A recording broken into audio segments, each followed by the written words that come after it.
जिस व्यक्ति को आपने दायित्व दिया है या जिस संस्था को दायित्व दिया है उसकी नीयत बिल्कुल साफ होनी चाहिए। तो मूलतः ये मान लिया जाए सर कि अगर किसी भी एग्जाम में ट्रांसपेरेंसी आ जाएगी तो इस तरह के जो बवाल हैं या छात्रों का जो आंदोलन है वो नहीं होगा। एकदम नहीं होगा, बिल्कुल नहीं होगा। स्टूडेंट कोई भी रहे, एस्पिरेंट है ना जी।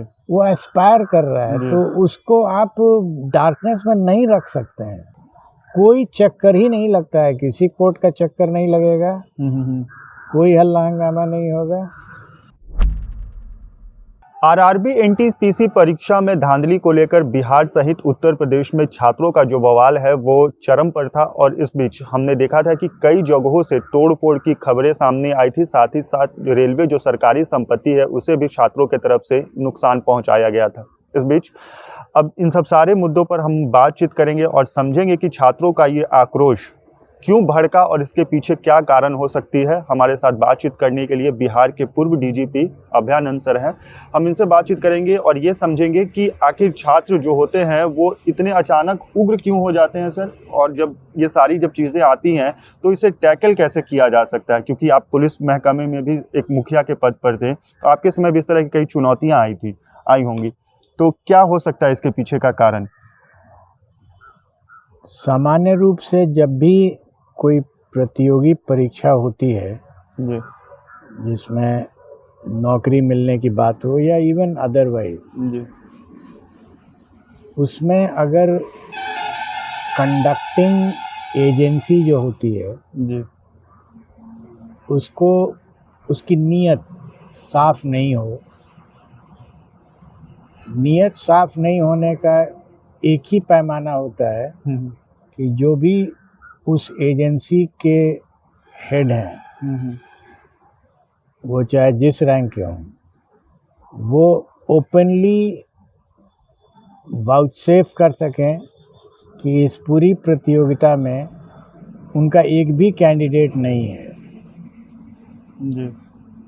तो इसको मैं कहूँगा कि ये नीयत साफ है उनकी। अच्छा। लेकिन वो सर्टिफाई करें कि उनका एक भी रिलेटिव या कोई भी व्यक्ति जिसमें उनका इंटरेस्ट है वो इस बहाली में नहीं आ रहा है एज ए कैंडिडेट। अच्छा। ये एंड सेकंड, एब्सोल्यूट ट्रांसपेरेंसी, पारदर्शिता। जी। पारदर्शिता का अर्थ होता है कि जो भी प्रत्याशी है उसकी एक भी शिकायत होगी उस परीक्षा से रिलेटेड, क्वेश्चन पेपर हो, आंसर शीट हो, नंबर हो, नंबर कम आया ज़्यादा आ गया, तुलनात्मक हो कि उसने इतना ही जवाब दिया उसको क्यों ज़्यादा आया, ये एक एक आंसर उसका जो एजेंसी है वो डायरेक्टली मीट करेगा। जी। या तो व्यवस्थात्मक रूप से करे, ऑर्गेनाइजेशनली उसको अरेंज कर दिया जाए, या फिर वो पर्सनली आकर के लोगों को एड्रेस कर सके और एक एक क्वेश्चन का आंसर कर सके to the satisfaction of that person जो कैंडिडेट है। तो ट्रांसपेरेंसी इस लेवल पर अगर ऑपरेशन होगा तो बच्चा क्वालिफाई करे नहीं करे कोई परेशानी नहीं हो सकती है, ना कोई कोर्ट का चक्कर लगेगा।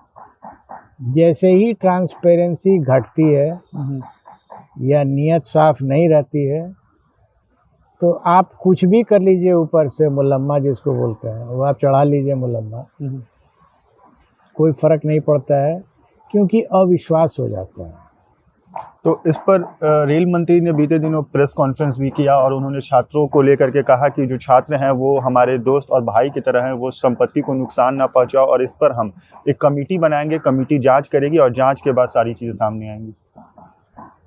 कमेंट मेरा करना उचित नहीं होगा क्योंकि किसने क्या कहा, कौन सी परीक्षा हुई मैं नहीं जानता हूँ। लेकिन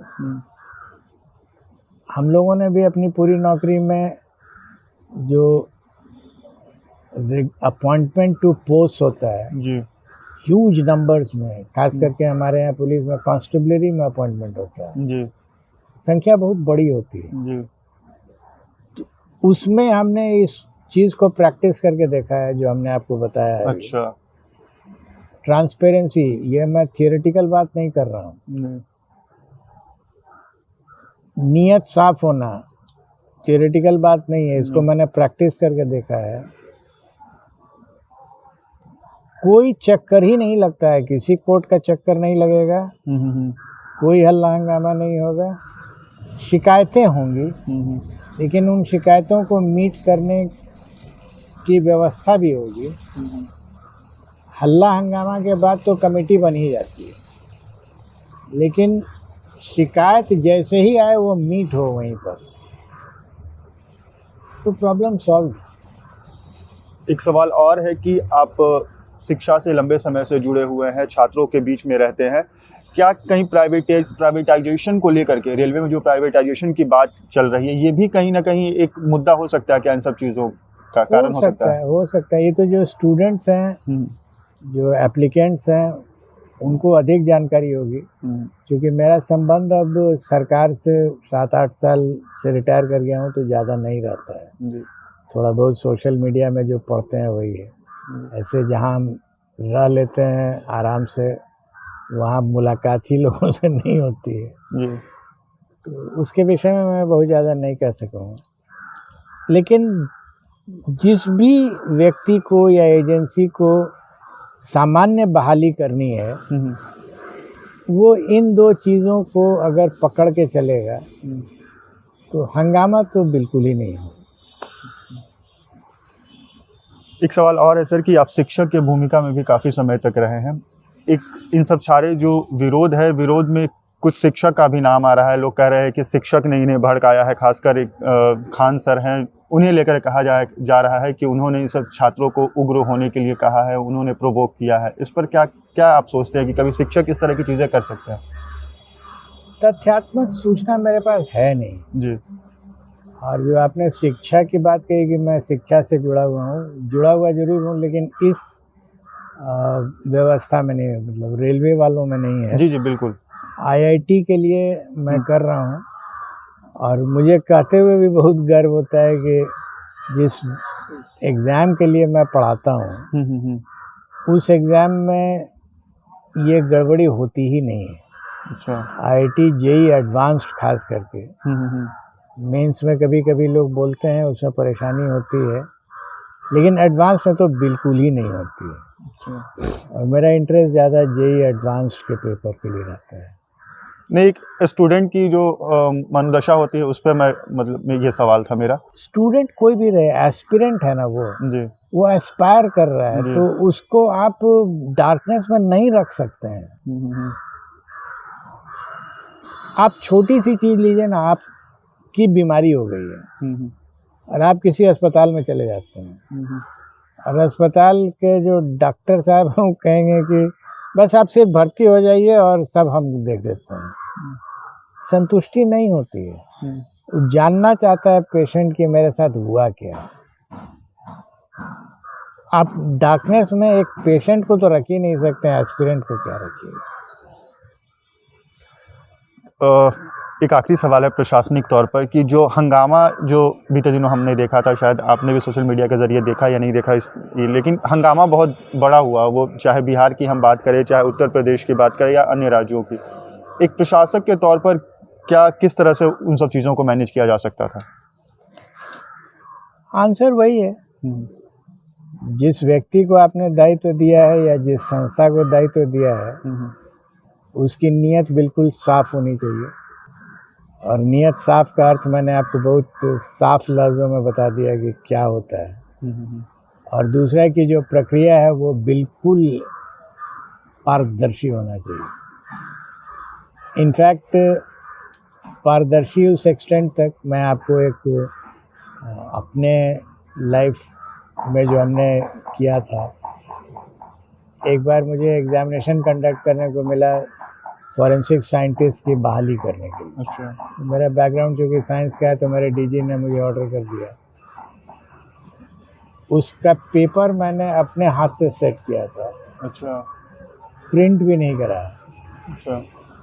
हाथ से सेट किया, एग्जामिनेशन हॉल में गया, वहीं पर फोटोकॉपियर मशीन था, अपने पॉकेट से क्वेश्चन पेपर निकाला और मैंने फ़ोटो कराया, दे दिया।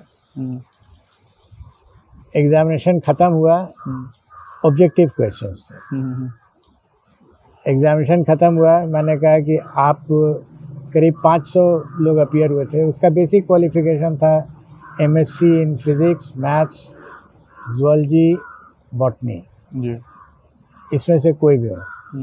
तो फिज़िक्स और मैथ्स का मैंने सेट किया था, ज़ूलॉजी और बॉटनी एक और जो हेड थे उनको मैंने दिया था, और दोनों कहा था हमने कि आप पॉकेट में ही लेके आइएगा क्वेश्चन पेपर।